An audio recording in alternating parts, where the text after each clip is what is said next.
All right, snow is on the way. In fact, our first accumulating snow well north and west of town on Thursday. And here's a look at the European model. Yes, this is the most aggressive model. This is now 6 o'clock in the morning. We have snow and sleet across much of the metro area. It may be a little too far south. I think mainly Waldorf South. It's going to be just mainly a rain event the whole day. By the time we get to 10 a.m., still some pretty good snow going on in D.C. Now, that said, it's going to just be wet in terms of roads inside the district and inside the Beltway.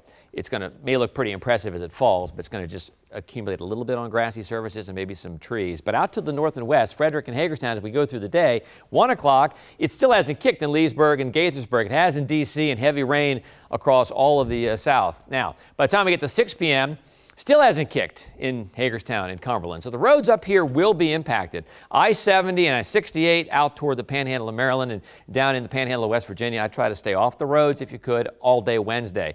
It will try to work its way northward. Even by the time we get into 10 o'clock on Thursday, it might finally kick to rain in Hagerstown. By that time, though, the damage is done. Still snow out toward Cumberland, and then colder air wraps back around it. So by the time we get to Friday morning, late Thursday night, some more snow showers are possible north and west of us. So what does that mean? Essentially, all rain south and east. Charles County, St. Mary's County, Calvert County, Northern Neck. Morning rain, a morning mix to rain either side of I-95 around the immediate metro area. But and some of this rain, by the way, down to the south will be heavy. Then to the north we go up toward Martinsburg and Frederick and Hagerstown. That's going to be a wintry mix. It's going to last essentially all day. So those roads will be impacted. Again, wet roads downtown, which are still going to be slippery. Take it easy. But we have just wet roads, Fredericksburg, Andrews. Again, a little bit of slush, Leesburg, Gaithersburg to Manassas, and then dangerously slick, I think, all day out toward Winchester, Martinsburg. You're going to struggle to get above the freezing mark, and that is going to make roads a mess out there. So we'll come back. We will talk about some snowfall accumulation possibilities and talk more about city by city impacts. So while you're dodging snowflakes, you better dust off your resumes because Amazon is coming. I'm proud to announce today that Amazon has found its next home for innovation right here in our Commonwealth of Virginia. Virginia Governor Ralph Northam making the official announcement this afternoon. So the numbers are just staggering. Yeah, 25,000 new jobs promised by Amazon itself, with tens of thousands more spin-off jobs. Hiring starts next year. The company will invest $2.5 billion in a site it is calling National Landing. That's a mix of Alexandria, Pentagon, and Crystal Cities. As much as $750 million in subsidies from the Commonwealth of Virginia. And then there are the potential impacts: higher rents, more congested roads, and greater income inequality. Bruce LeShan is in Crystal City tonight to kick off our coverage. Bruce? Yeah, Leslie, this is one of the first buildings that Amazon is going to start moving into. And as you said, hiring starting in 2019. One of the big bonuses here really is reputation. Amazon could cement the region's reputation as a kind of Silicon Alley, and that could bring in tens of thousands of more good jobs. Landing at National Landing means Amazon will help fill the space left vacant as the Pentagon moved jobs elsewhere, fill those spots, and much more. Amazon is promising 25,000 full-time, high-paying new jobs, $3.2 billion in extra tax revenue to the region, and as much as 8 million square feet of new green office space. But to lure Amazon, Virginia had to promise it grants of as much as $22,000 per job. The total subsidies could run to $750 million. But the governor says it is well worth it. Because these incentive payments will be provided only after qualifying jobs are created each year, the incentives will generate net positive revenue for Virginia from day one. Amazon came here because of the region's educated workforce, because of the metro stations, and because of its livable communities. So we are more committed than ever to the planning processes that have empowered that community to make Arlington livable and sustainable. Then there are the issues. All those new workers could drive up housing costs and make it even tougher to get around. But the governor is promising Amazon will also generate millions of dollars more to subsidize affordable housing and for roads, highways, and infrastructure. And I think this is a real shot in the arm for our transportation system here in Northern Virginia. Now, there had been some complaining about Amazon splitting HQ2 and sending half of the promised 50,000 jobs to Long Island City. But I tell you what, it's not clear that you could find 50,000 of the very best computer engineers in either D.C., Crystal City, Long Island City, or any particular region. And what's going on now in Long Island City is remarkable. Apparently, people right now are buying condos by text, sight unseen in New York. The market here also likely to blow up. Live in Crystal City, Bruce Leshan, WUSA 9. Yeah, Bruce, great point. We're going to get much more perspective on housing prices and where they're going, not just for Crystal City, but for the area on the whole a little bit later in the show. But right now, I want to talk to you about a name that you're going to be hearing a whole lot more about. It's the newly created National Landing neighborhood. So one Twitter user posted, "Listen, I've lived in this neighborhood for 12 years. Never heard of National Landing." Well, fair point there, Jennifer. That's because it has just been created by officials in Arlington County and the city of Alexandria.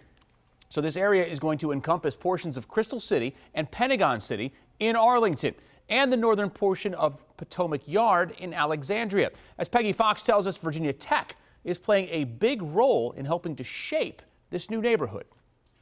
We've known for some time that Crystal City was at the top of the list for Amazon's second headquarters, but the big surprise today was Alexandria's involvement. For many years, Virginia Tech has had a campus, a small campus, in the city of Alexandria. Amazon wants high-tech workers. What does Virginia Tech provide? High-tech workers. So now we will have Virginia Tech's Innovation Campus in the city of Alexandria in a place called National Landing.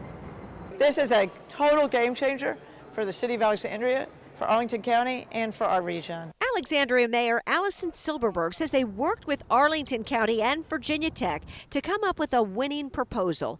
National Landing is a newly branded neighborhood that incorporates parts of Crystal City, Pentagon City, and Potomac Yard in Alexandria. The new $1 billion Virginia Tech Innovation Campus will be in the Alexandria portion. Amazon was looking for talent, and we have the highest educated workforce in the country. The immediate need is in software engineering, computer science, machine learning, data analytics. Virginia Tech President Tim Sands calls it a watershed moment. When Amazon and Virginia came to us 14 months ago and said, would you help us build a higher ed package that would help lure Amazon, we said, we're already working on it. So it just is an accelerant for us. It moves us along in our planning. As for Crystal City, the landscape will begin to change. Before the end of this year, we will commence construction on 130,000 feet of new retail on Crystal Drive.